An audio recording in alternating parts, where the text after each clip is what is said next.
النهاردة هنغوص في قصة إنسانية استثنائية بكل المقاييس. فعلا. جاية لنا من مصادر اللي معانا، هي مقتطفات بعنوان الأمل في نطق سعد.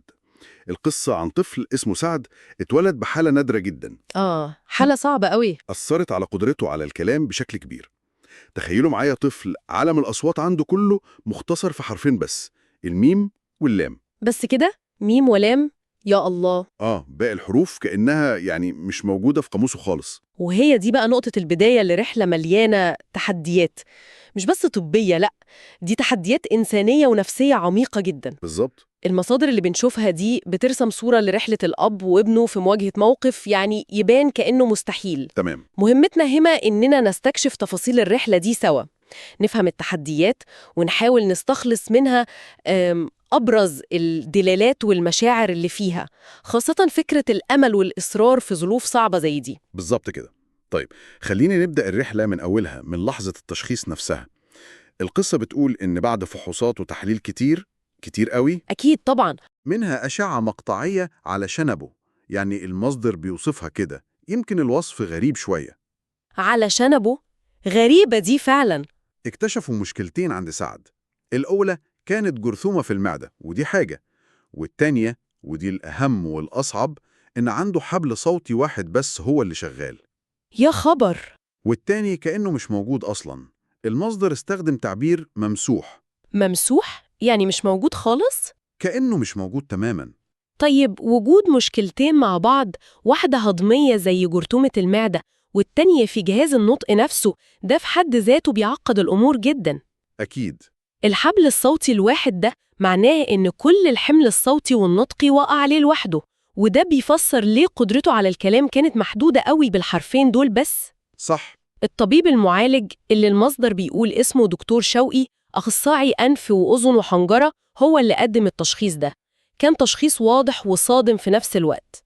طبعاً صدمة للأب أكيد. حط الأب قدام حقيقة مرة وتحدي كبير جدا. التحدي الأكبر بقى كان في الحل اللي اتقال لهم.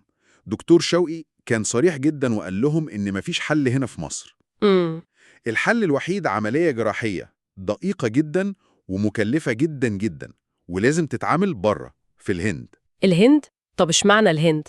هو رشح لهم اسم دكتور معين متخصص في النوع ده من الجراحات الدقيقة، اسمه تاكي خان أغلو. تاكي خان أغلو. والمفروض العملية تتعمل في مستشفى هناك. وهنا بقى بندخل في حتة التفاصيل اللي تبدأ تبقى سريالية شوية في القصة دي. اللي هي؟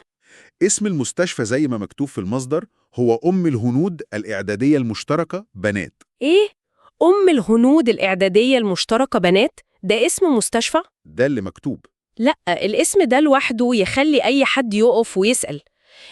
هل ده خطأ في النقل ولا له معنى رمزي معين في القصة الأصلية؟ مش واضح خالص. مش واضح فعلا. بس هو جزء من الحكاية زي ما وصلت لنا.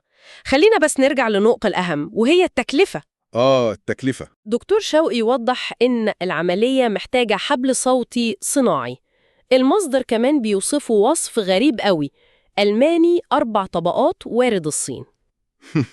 وصف عجيب فعلا. كله أجر الدكتور تاكي نفسه $2500 أمريكي. يا خبر أبيض، مبلغ ضخم جدا طبعا، خصوصا لو بنفترض إن الأب اللي هنعرف بعدين إن اسمه عوض إمكانياته المادية على قده. أكيد طبعا. وهنا الأب لقى نفسه في ورطة حقيقية، منين هيجيب المبلغ ده كله؟ بالظبط. القصة هنا بقى بتاخد مسار أغرب وأكثر إثارة للدهشة بصراحة. إيه اللي حصل؟ الأب رجع تاني لدكتور شوقي. يمكن كان عنده أمل يلاقي حل أرخص أو أي بديل، لكن نصيحة الدكتور المرة دي كانت غير متوقعة بالمرة. نصيحة إيه دي؟ غريبة جدا. النصيحة دي فعلا بتعكس يا إما يأس شديد جدا أو يمكن إيمان بحلول غير تقليدية خالص. فعلا. الدكتور قال لعوض إنه مفيش قدامه غير حل واحد بس، يقابل السفير الهندي شخصيا. يقابل السفير؟ طب إزاي وفين؟ الأغرب بقى إن الدكتور حدد له المكان والزمان بالظبط. قال له السفير هيكون موجود في مولد السيد البدوي في طنطا. مولد السيد البدوي؟ سفير الهند؟ واداله تعليمات محددة جدا وغريبة كمان.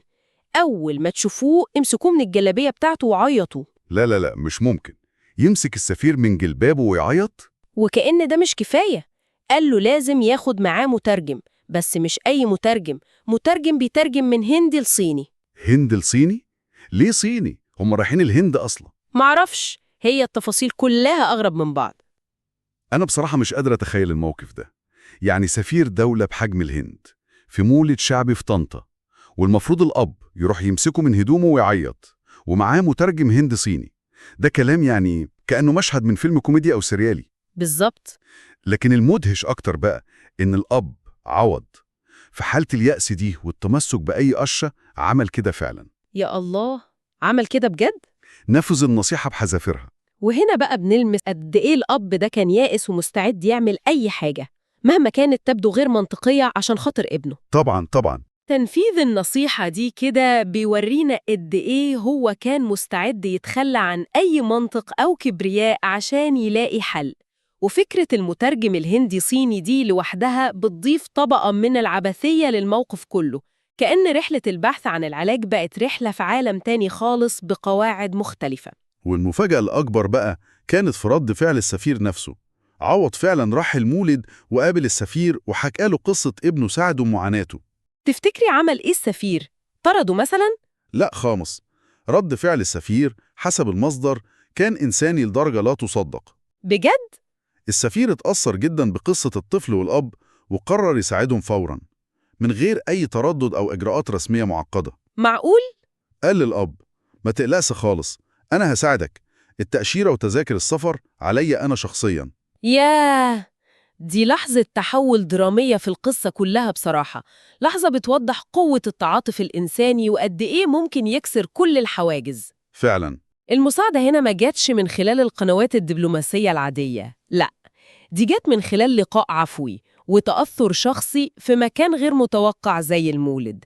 ده بيخلينا نفكر في طبيعة العلاقات الإنسانية وإزاي ممكن تحصل حاجات غير متوقعة في أصعب الظروف. وللتأكيد على صدق نيته وجديته، السفير عمل تصرف أغرب كمان. أغرب من إنه يدفع التذاكر والتأشيرة؟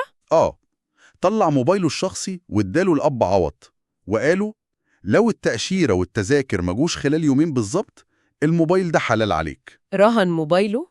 لا، ده موقف فعلا فريد من نوعه. جدا.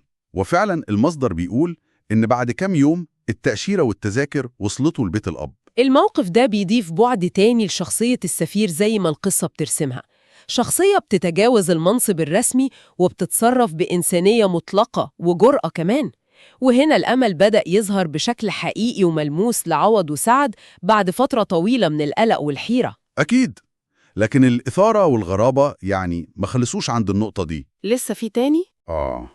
بعد كل الترتيبات دي والتوقع إنهم هيسافروا الهند زي ما الدكتور شوقي قال في الأول، حصل تحول مفاجئ تاني في مسار الرحلة. إيه هو؟ ما سافروش الهند. أما اللي راحوا فين؟ بدلاً من الهند، وجهة السفر كانت فيتنام. فيتنام؟ إزاي يعني؟ من الهند لفيتنام؟ والله فيتنام.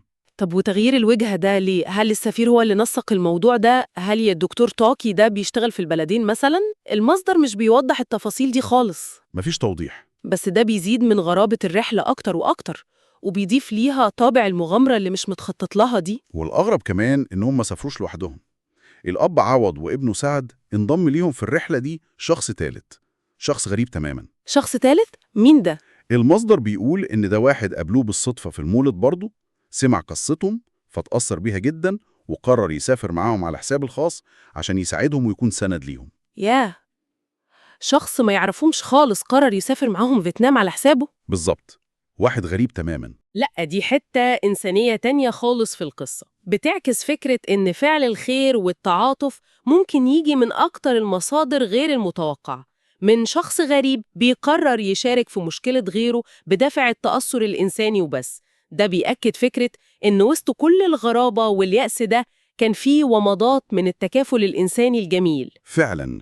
وهناك بقى في فيتنام استقبلهم الدكتور تاكي خان أغلولو نفسه. أخيراً وصلوا للدكتور. بس مش في مستشفى أم الهنود الإعدادية المشتركة بنات، لا. أمال فين؟ استقبلهم في مستشفى ليها اسم رمزي ومثير للتساؤل أكتر، مستشفى اسمها The End أو النهاية. النهاية؟ اسم غريب أوي المستشفى ده، ممكن يتفسر بأكتر من طريقة بصراحة. زي إيه؟ يعني هل هي نهاية المعاناة؟ نهاية الرحلة الطويلة دي؟ ولا يمكن له دلالة تانية خالص مش عارفينها؟ الأسماء الغريبة دي سواء للمستشفى الأولى أو التانية بتفضل علامات استفهام كده، بتدي للقصة طابع حكائي أو رمزي أكتر من إنه مجرد سرد واقعي بحت. عندك حق. وبعد ما وصلوا فيتنام واستعدوا للعملية، بتيجي تفصيلة أغرب كمان في إجراء العملية نفسها. ربنا يستر. إيه تاني؟ المصدر بيحكي إن العملية بدأت الساعة 12 بالليل. متأخر شوية بس عادي. الغريب بقى إن اللي دخل غرفة العمليات الأول ما كانش الفريق الطبي. إيه؟ أمال مين؟ اللي دخل الأول هم سعد وأبوه عوض والراجل الغريب اللي سافر معاهم ده. التلاتة دول دخلوا أوضة العمليات لوحدهم؟ طب ليه؟ قعدوا جوه لوحدهم حوالي ساعة كاملة. ساعة؟ بيعملوا إيه؟ محدش عارف. دي تفصيلة تقريبا غير مفهومة خالص من أي منظور طبي عادي يعني. هل ده كان نوع من التهيئة النفسية مثلا، ولا يمكن طقوس معينة في المكان أو عند الدكتور ده؟ المصدر مش بيقدم أي تفسير، ولا أي حاجة. بيسيبنا قدام المشهد السريالي ده، الأب والابن والراجل الغريب جوه أوضة العمليات والفريق الطبي كله بره مستني. بالظبط كده. وبعد الساعة دي ما خلصت خرج التلاتة من الغرفة، وبعدها دخل الفريق الطبي بقيادة الدكتور طاكي عشان يبدأوا العملية الجراحية الفعلية للحبل الصوتي. تمام. ورغم كل الأجواء الغريبة دي اللي حوالين العملية، المصدر بيأكد إن العملية نفسها نجحت. الحمد لله.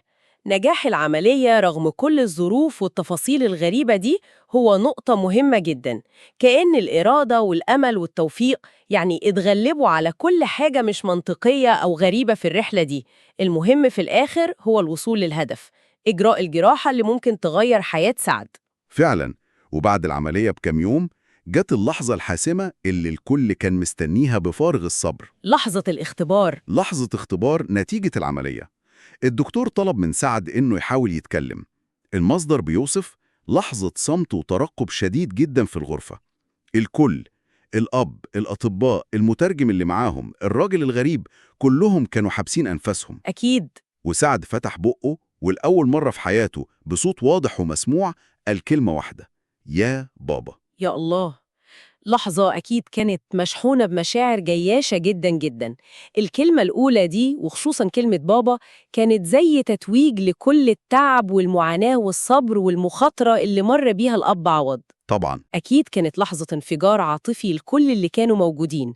المصدر بيوصف إن الأب ما قدرش يمسك دموعه خالص، وإن الأطباء نفسهم اتأثروا جدا بالموقف ده. والمدهش إن حتى المترجم اللي كان معاهم، وهنا المصدر بيضيف تفصيلة غريبة تانية، وهي إن المترجم ده كان بيترجم من الصينية للعربية. برضه صيني؟ إزاي يعني؟ هم في فيتنام والدكتور المفروض هندي أو من أصل هندي. هو ده اللي مكتوب.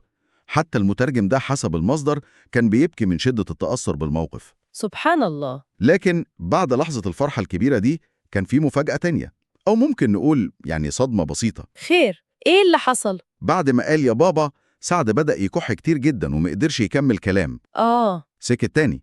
الصوت طلع مرة واحدة بس وما كملش بعدها. وهنا بنرجع لأرض الواقع الطبي المعقد شوية. النطق عملية معقدة، والجراحة مهما كانت ناجحة ممكن تحتاج وقت وتأهيل عشان نتائجها جبان كاملة. صحيح. السكوت بعد الكلمة الأولى دي ممكن يكون طبيعي في حالات زي دي، بس هو أكيد كان محبط شوية بعد لحظة الأمل الكبيرة قوي دي. الدكتور تاكي قدم تفسير للحالة دي. قال إن الحبل الصوتي التاني الطبيعي اللي عند سعد مستجابش زي ما كانوا متوقعين عشان يساعد الحبل الصناعي الجديد. يعني مشكلة في الحبل الصوتي التاني. والتفسير بقى اللي قدمه الدكتور حسب المصدر كان تفسير غريب شوية، ويمكن يكون مجازي قوي. قال إن الشريط الوراثي اتمسح. الشريط الوراثي اتمسح؟ ده تفسير طبي ده؟ مش عارف. لأ، تفسير الشريط الوراثي اتمسح ده غالباً تبسيط لفكرة طبية معقدة جداً، أو يمكن جزء من لغة السرد في المصدر الأصلي اللي ممكن تكون بتستخدم تعبيرات مجازية. من الناحية العلمية البحتة المفهوم ده مش دقيق خالص غالباً. لكن ممكن يكون بيشير لوجود عامل جيني أو تكويني أثر على استجابة الحبل الصوتي التاني. الأهم بقى هو الجزء التاني من كلام الدكتور، اللي هو إنه طمن الأب. بالظبط. الدكتور طمن الأب وقال له إن سعد هيحتاج وقت وعلاج بأقراص استحلاج كتير عشان الحبل الصوتي التاني يبدأ يشتغل ويتعاون مع الحبل الجديد. يعني لسه في أمل. وقدم تقدير زمني غريب برضه للتحسن الكامل. قال إن سعد ممكن يتكلم بشكل طبيعي بعد حصاد القطن على طول. بعد حصاد القطن. تقدير زمني دقيق جدا بصراحة. غريب جدا. التقدير ده بيكمل سلسلة التفاصيل الغريبة في القصة دي، بس ممكن نفهمه على إنه طريقة شعبية أو رمزية للتعبير عن إن الموضوع محتاج صبر ووقت مش محدد بالظبط، مرتبط بموسم أو دورة طبيعية مثلاً. ممكن. المهم إنه ساب باب الأمل مفتوح، وإن التحسن ممكن وارد مع الوقت والعلاج والمتابعة. النجاح هنا ما كانش كامل وفوري، لكنه كان خطوة حقيقية وملموسة لقدام. فعلا. ورجعوا مصر بعد الرحلة الطويلة والشاقة والعجيبة دي كلها. الحمد لله على سلامتهم. الأب عوض وابنه سعد، ومعاهم المترجم الصيني عربي ده، والراجل الغريب اللي جه معاهم من المولد. الشلة كلها رجعت. لكن المرة دي رجعوا بحالة نفسية مختلفة تماماً عن حالة اليأس اللي سافروا بيها. رجعوا بفرحة وأمل جديد، حتى لو الأمل ده لسه محتاج وقت عشان يكتمل. العودة دي بتمثل نهاية فصل وبداية فصل جديد خالص، فصل مبني على نتيجة ملموسة. كلمة واحدة صحيح، لكنها تعني كتير قوي، وأمل في مستقبل أفضل لسعد. الرحلة بكل اللي فيها من غرابة وتحديات أثمرت في النهاية عن تغيير حقيقي. والقصة بتوصل لنهايتها بشكل مؤثر جدا بصراحة. المصدر بيقول إن مع مرور الوقت والصبر والعلاج المستمر بأقراص الاستحلاب دي، سعد بدأ يتكلم أكتر. بجد؟ وما بقاش بيقول كلمة واحدة بس، بقى قادر يقول 3 كلمات محددة، وكان دايما بيقولهم بنفس الترتيب وبصوت واضح: أنا بحبك يا بابا. يا الله، نهاية بتلخص كل حاجة فعلا.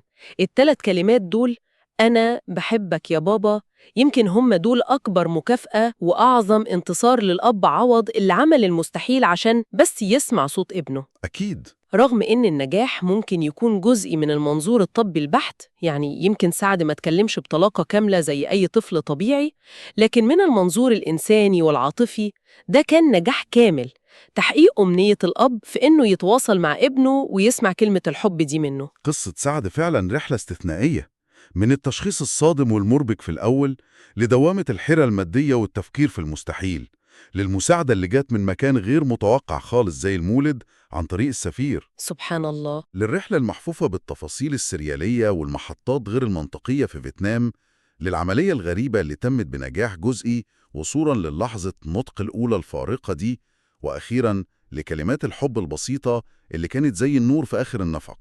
القصة دي بتقدم لنا دروس كتير قوي، بتورينا قوة الأمل اللي ممكن يخلي إنسان يعمل حاجات تبان خارقة أو غير منطقية تماماً. وبكده تكون خلصت حلقتنا النهاردة. قولي في الكومنتات ايه رأيك في حلقة النهاردة، ولو عجبك الفيديو ما تنساش اللايك والاشتراك عشان تشوف كل الجديد.